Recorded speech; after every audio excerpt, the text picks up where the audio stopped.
1, 2, 3, 4.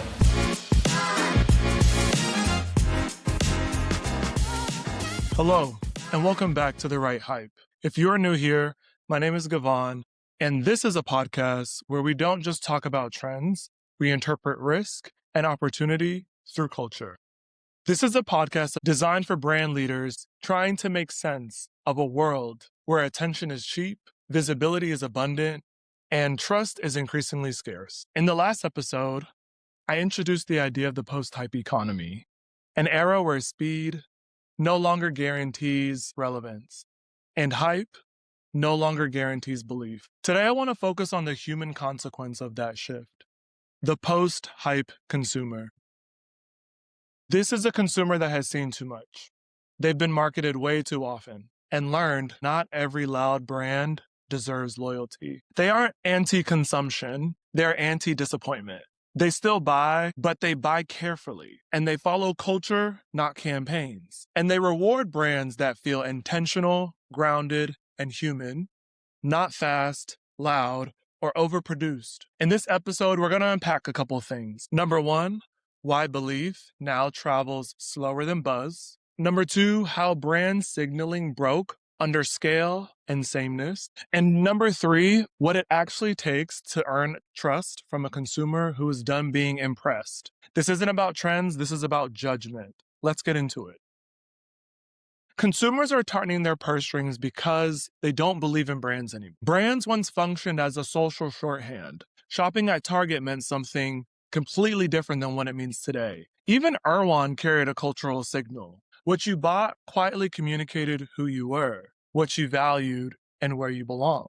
That signal power has eroded. Scale, sameness, and speed have flattened distinction, leaving customers surrounded by brands that look different but feel interchangeable. The result isn't just apathy, it's disillusionment. Today, people no longer rely on brands to signal identity. They rely on community, subculture, and shared belief. Not proximity to hype, but proximity to people. This shift is why so many marketing campaigns technically targets, but emotionally misses. It reaches the right audience on paper while failing to resonate in practice. Community is no longer a buzzword. It is a permission slip to exist inside a consumer's lifestyle beyond the campaign. To this day, word of mouth is the most persuasive form of marketing. Not because it moves fast, but because it carries cultural weight. Its power comes from who it circulates with, not how far it travels. Mass circulation is ambitious and can be very difficult to sustain. That is why small-scaled circulation with a trusted community is overlooked, but far more achievable. Through consistency, belief compounds, and over time it becomes resilient. Scale without belief introduces reputational risks. Small circulation with belief builds defensibility. There are subtle behavior shifts reinforcing this reality.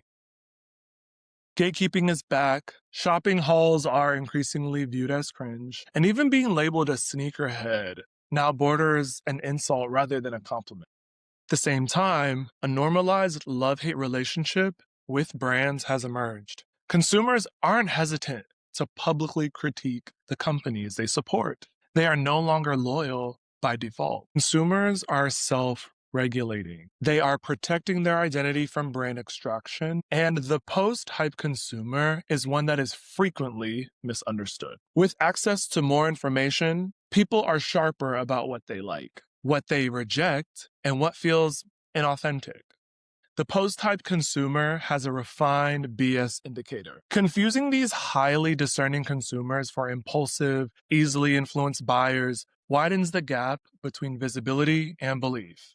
Trust is behavioral, while belief is emotional, and the post-hype consumer requires both.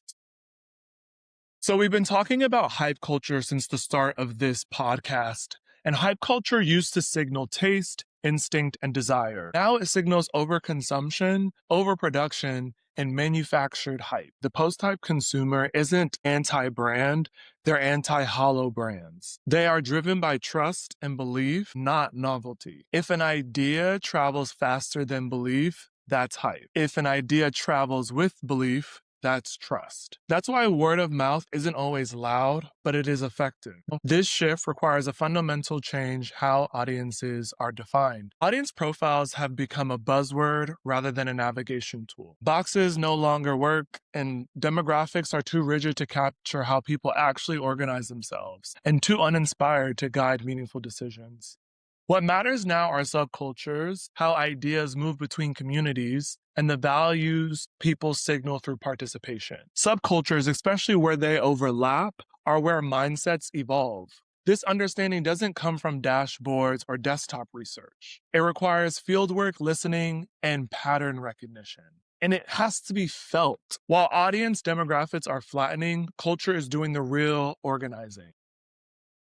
So the post-hype consumer, they're not necessarily harder to reach, they're just harder to push. They've learned that speed doesn't equal care, that visibility doesn't equal value, and that belief is earned slowly or not at all. What looks like skepticism is actually discernment and a higher bar. For brands, this moment isn't a crisis of creativity, it is a test of judgment. The brands that will last aren't the ones chasing attention, they're the ones building credibility when no one is watching. They understand that trust compounds quietly through consistency, restraint, and respect for the culture they enter. In the next episode, I want to go one layer deeper.